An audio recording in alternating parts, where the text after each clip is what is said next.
Good evening, parents and carers, and there may even be some pupils joining us this evening. Welcome to our Forest Focus webinar, and we're really excited to welcome back Solutions Not Sides, who have actually firmly become part of our furniture and friends of the Forest community. And I will speak more about our speaker this evening in due course. But before I do, just to highlight, this webinar is designed for Year 9 parents and carers. So if there are other community members joining us this evening, you're more than welcome, but this is designed for Year 9 parents and carers, and I'll explain why now. So further communication will come from the middle school team in due course, but we are really excited to welcome Solutions Not Sides back to our school for another engaging and thought-provoking workshop with our Year 9 pupils. And this will take place in March in 2025, and you will hear more information in due course. But this is just a snapshot from me today. So Solutions Not Sides is an education organisation that works to promote understanding, dialogue and empathy in young people when discussing complex global issues. So we feel so privileged and we're so grateful that we have such expertise with Solutions Not Sides, really educating our pupils and staff on such complex issues. And this approach focuses on humanising both sides of the conflict and equipping students with the tools they need to think critically and challenge any prejudice. And in line with our school values, we promote that inclusivity and diversity in our school as well. Our school, if you don't know already, Forest has worked with Solutions Not Sides in the past, and the feedback from pupils has been overwhelmingly positive, and staff as well, may I say. Many of them found the sessions to be eye-opening, giving them new perspectives on conflict and helping them understand the importance of seeing humanity in all sides of an issue. And actually, all the years I've been teaching and working within RSHE or personal development curriculums, I've never been able to find an organisation such as Solutions Not Sides to do it so neutrally and such a supportive environment. So I can echo these words. The workshops also provide a valuable opportunity for our pupils to develop their listening, questioning and dialogue skills, and all seen sometimes in like coaching techniques as well.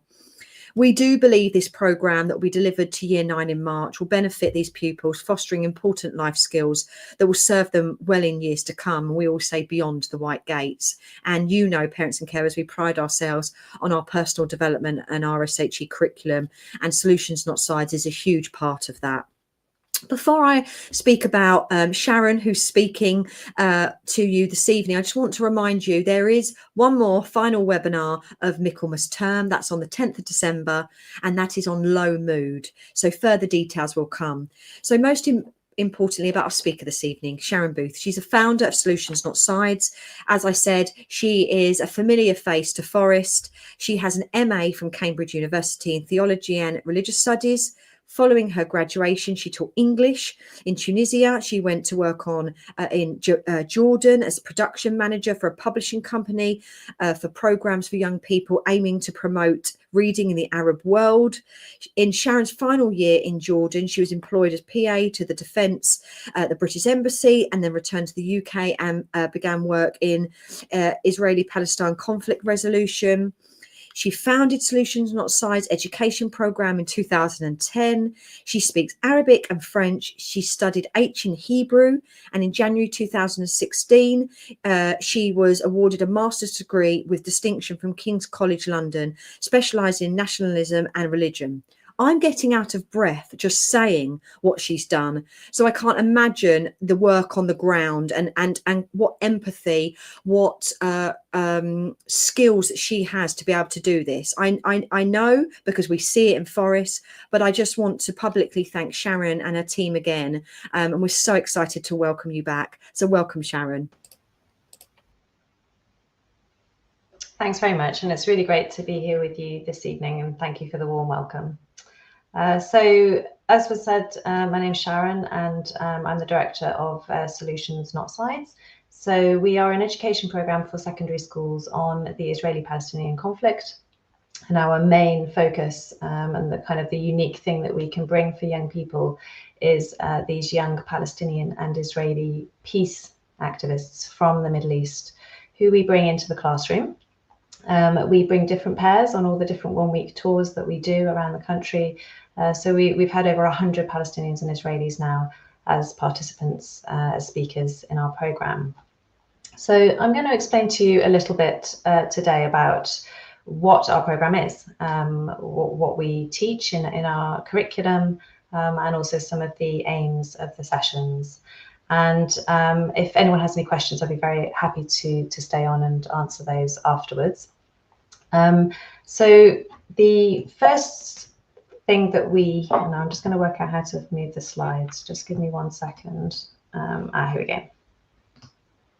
So the first thing to say on this is that one of the main reasons we exist is that there's a lot of polarisation in the country generally around this topic.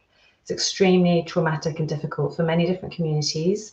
It affects Jewish and Muslim communities the most in terms of levels of anti-Semitism and Islamophobia that we experience here in the UK every time this issue hits our media headlines. So just some examples for you here.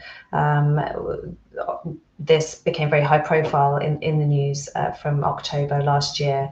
And according to the CST, that is an organisation that monitors levels of anti-Semitism in the UK, those levels increased by 589% in that October to December period last year, and the levels are still very worryingly high.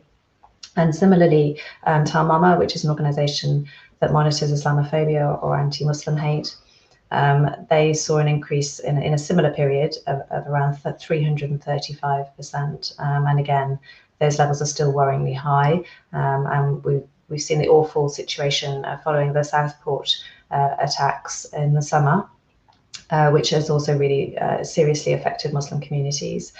So this issue very much plays into that. There's no inevitable reason why Islamophobia and anti-Semitism should be tied to each other, but they are related to both of these forms of racism are related to the news being very focused on the Israel-Palestine issue. So that's one of our aims, is that we want to help to tackle that, to counter these messages of hate. And it's very important that one of our values is that we stand against all these forms of hate, prejudice, racism, and discrimination. So first of all, we're working in schools, obviously, and it's important that we and everyone who's involved in the school spaces understand what schools' responsibilities are regarding teaching issues such as these. So first and foremost, we believe that we shouldn't be shutting down learning and discussion around difficult topics. I think a lack of education about politics leads to a lack of understanding of it, which can lead to a lack of empowerment, a lack of ability to be an active citizen once young people leave education. So it's really important that they have both safe and brave spaces, that they're not shut down, and that they're able to discuss the issue. The Department for Education has issued guidelines on political impartiality, which schools have to adhere to. Organisations like ours don't have to adhere to those, but we are trying to do our best to create a process that means that we deliver something that is as politically impartial as possible, so that schools can use us as a standalone programme. So we have a curriculum review every summer where we invite members of Muslim, Jewish, Christian communities, academics, and also obviously our Palestinian and Israeli participants to collaborate and produce the new version of our curriculum for the following year. And within that process, we also take into account the hundreds of pieces of feedback that we collect from students and from teachers who've participated in the programme that year, so that can inform developments for the following year. And ultimately, it's up to schools to decide on what external organisations they decide to use, and we are one of quite a few different organisations that are working in this space. Another one I can recommend if you'd like to take a look at them is Parallel Histories, and they've got some amazing resources on their website that can be used for free if you are involved in teaching in any way on this issue. So what do schools need? We've developed our programme over about 15 years, and we think most importantly that young people should have the opportunity to think for themselves and to come to their own opinions. We shouldn't be going in there and pushing a political position at them or telling them what to think, but giving them a values framework and a skills-based approach. So the values framework that we give to students is based on our Declaration of Principles. It's on our website. There are 10 points. But broadly speaking, it can be summed up in these 3 points, which are non-violence, equality for all, and the rejection of hatred. And all of the Israeli and Palestinian speakers who participate in our programme sign up to these principles, as do all the rest of our team here in the UK. The skills-based approach that we bring into our curriculum is 3 things. So communication, critical thinking, and conflict resolution. And there are different ways also that schools can use organisations that specialise in these skills, and these skills obviously can also be applied to other issues, not just the issue of Palestine, Israel. And the workshops that we deliver are based around 3 E's. So exploration, empathy, and empowerment. The first session is about an hour, and it looks at the history of the situation from both perspectives. Obviously, there are more than 2 perspectives on the history, but we try to give a broad overview of both Palestinian and Israeli perspectives. The second session is the empathy session, and that's where they get to meet the Palestinian and Israeli peace builders. They get to hear their personal stories first of all, and then have an engagement, a dialogue, a Q&A with them, where they can ask anything they want to ask. And like I said, it's really important with our facilitator in the room for that session that we create both a brave space, so students feel confident that they can safely ask whatever they want to ask without being shamed or without being shut down, but also a safe space so that students in the room who come from particular backgrounds, whether that be Jewish or Muslim, or could be, Palestinian and Israeli background people in the room, or anybody else, that they don't feel in any way discriminated against or hurt by things that are said in the session. And that's the job of our facilitator, to ensure that that space is maintained. And then, so they have that hour with the speakers, and then the third hour is a solutions workshop. It's empowerment for the young people to think about what the future could look like and how they could play a part in building a better future through listening to Israelis, to Palestinians, and particularly their needs. So we use something called human needs theory in our programme. We use Maslow's hierarchy of needs. It's something we've introduced this year to build on the human needs theory. And the students map out a path that they think could move towards a better future of peace and justice for all.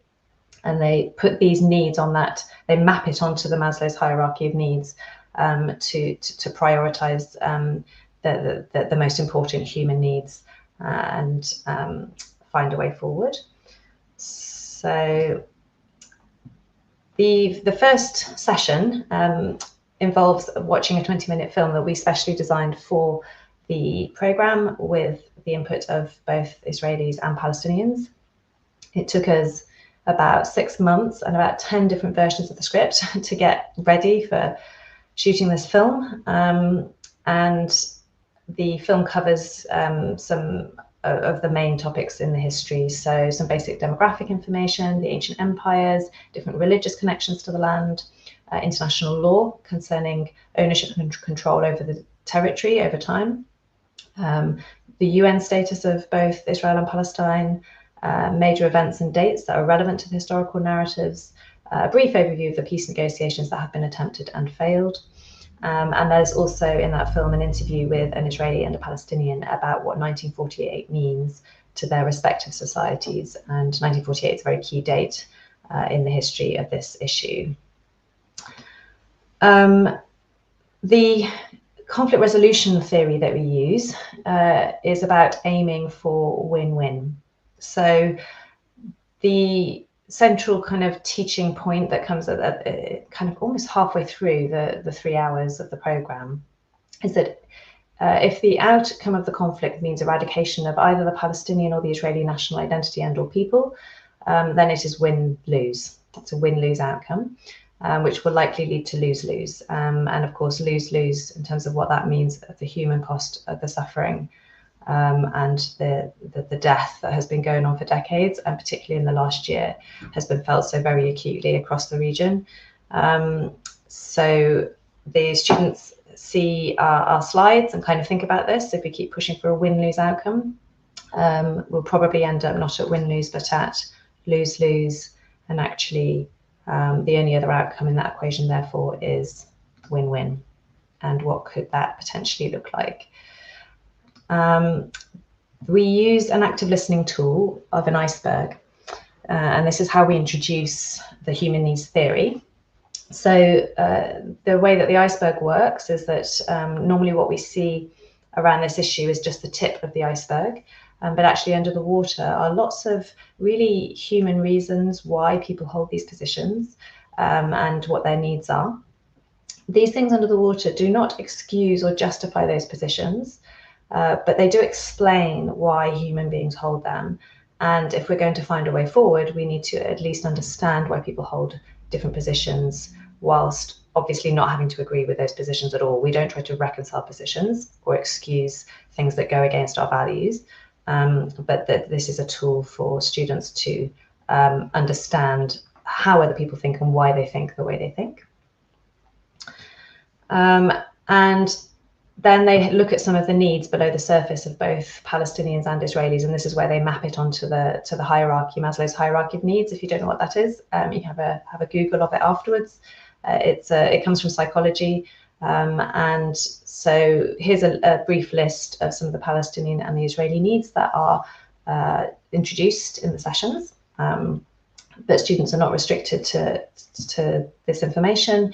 They have a really good opportunity. They do this work in small groups around tables, and they have a good opportunity to have a more one-to-one engagement with the two speakers, because the speakers go around the tables, and as they're mapping out these needs and thinking about potential solutions, the speakers answer their questions, discuss potential solutions with them, and we find that students do feel very empowered by this, because they start to understand the issues and think through that problem-solving process of how those issues could be resolved, and who might need to play a part in that happening. And then the final exercise they do is look at different potential solutions and whether or not those solutions meet those needs.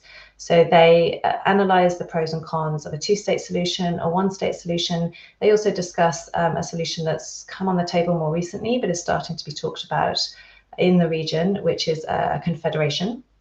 But they're not restricted to these ideas. That some students want to raise other possibilities as well. And so once they've thoroughly wrestled with what the needs of the people are, what the pros and cons of different potential solutions are, what a path to peace might look like, then at the end of the session they have some reflection time to think about what they've learned, kind of consolidate their thought process. And like I said, I think the most valuable experience for them is this chance to get to meet the two young people from Palestine and Israel. For most of them, obviously they see this in the news, and for most of them, they don't get the chance to talk face to face with somebody like this. We pick our speakers very carefully, obviously, because they're doing sensitive work. And we partner with different peace and dialogue groups in the region who nominate from among their alumni young people who have participated already in their programs, who are experienced in having these difficult conversations, and obviously whose English is good enough, that's essential, but also who have empathy and plenty of experience in dialogue. So we put those people through an application process, we put them through an interview process. Once we select the people that we think would be able to do this work in Britain, we then put them through a one-year training program. So they go through all of that before they end up in a UK classroom. So that these are the young people that we bring. They're on average in their 20s, occasionally in their early 30s. So they're not too far away from the age of the young people that they are engaging with here in the UK. So just to sum up kind of the strategy that we want to use to empower young people to learn about this issue and to go out and, if they want to, be active on it. We use humanization. We use diverse narratives. We use critical thinking skills, and we use care with language. So we particularly obviously need to address any anti-Semitic and Islamophobic hate speech that happens in the sessions, which occasionally happens, but also I would say anti-Palestinian and anti-Israeli hate, which is it's not the same as anti-Semitism and Islamophobia, although there can be some crossover. We need to address all of these things, and our speakers are very good at role modeling to students how we can respectfully challenge some of these attitudes without shaming young people who very often unintentionally, if they do say something that is hurtful, they didn't intend to do that. And so we are very careful to make sure that nobody feels shamed or ostracized in the room, but that at the same time, and anything that is pronounced that is anti-Semitic or Islamophobic is challenged in the way that it should be. So the feedback that we get from the students when they submit their feedback forms to us tends to show three main outcomes. So one is the ability to empathize more with, I would say, just ordinary human beings across the board. Governments is a different thing, and I think there's a lot of talk in our sessions about holding leaders to account and how previous leaders have failed. But when it comes to the grassroots, to people, that there's a heightened level of empathy for those who have been affected. The ability to embrace diverse narratives or complexity, I think, is something that definitely comes through the feedback that we get. Students don't necessarily change their views in our sessions. That's not our aim, but they do come out of the sessions quite often saying, I've understood another viewpoint. I don't agree with it, but it was interesting to hear something different. And again, that can be very empowering because they can then use that knowledge to inform how they then decide to try to make a difference on this issue if that's what they want to do. Critical thinking skills is something that is very much involved with the empowerment. And as I said, I think this can be applied to other issues. I mean, like in one session several years ago when Brexit was still a big issue, we had a student ask the speakers, what do you guys think of Brexit? And then another student said, we should apply that iceberg to Brexit and Remain. And so I think that that's definitely, having those critical thinking skills is empowering for them, and it can be applied in other settings. So yeah, those three outcomes of humanization, the ability to embrace complexity, and the empowerment are the three main things that we see. And you may be aware that we've also launched something called the Olive Branch Award for schools, so that we're not just working with the individual students who participate in our sessions, although it can be really kind of empowering for them. We're also working with the school as a whole over a minimum period of 3 years. We have a teacher training session on recognizing and tackling anti-Semitism and Islamophobia around this issue, which we can deliver. And we have extracurricular residential courses that students can go to. There are a number of different ways that schools and students can continue to participate and build a culture that is positive, that is constructive, and that is brave, so that this issue gets properly learned about and discussed in the school. So that's who we are, what we do, in a nutshell. But I obviously want to leave opportunity for people to ask any questions if they have them, and hopefully we will see one of your young people in a session in March. Thank you. Thank you so much, Sharon. We haven't got any questions coming through at the moment. Obviously, with the workshop being in March, I'm sure some may trickle through to the school, and I know how helpful you and the team have been in the past. So if any do not come through this evening, then those of you that are listening to this as a recorded version, then please do contact your child's tutor, who will make sure that this is triaged through the right communication channels and that we will get the answer for you. I know there's actually been some questions already that came through before this webinar that the Solutions Not Sides team was so helpful in answering. And just a reminder, Mr. Lehman is the Deputy Head of Middle School and focuses on personal development. So he is also going to be leading in terms of the communications of Solutions Not Sides for Year 9 for the workshop in March, alongside Miss Arthur, Deputy Head of Middle School. So I guess it just leaves this opportunity for me to thank you again, Sharon, for your time. We are really feel really positive about Welcome Solutions Not Sides back to Forest, but also we are, really excited about the opportunities that this will give the Year 9 to develop all of those skills that you spoke about so clearly in the parent carer information session this evening. So thank you so much once again. Thank you to those parents and carers that have joined us, and to those that will be watching this at a later date. And I wish you all a pleasant evening. Thank you so much. Thank you.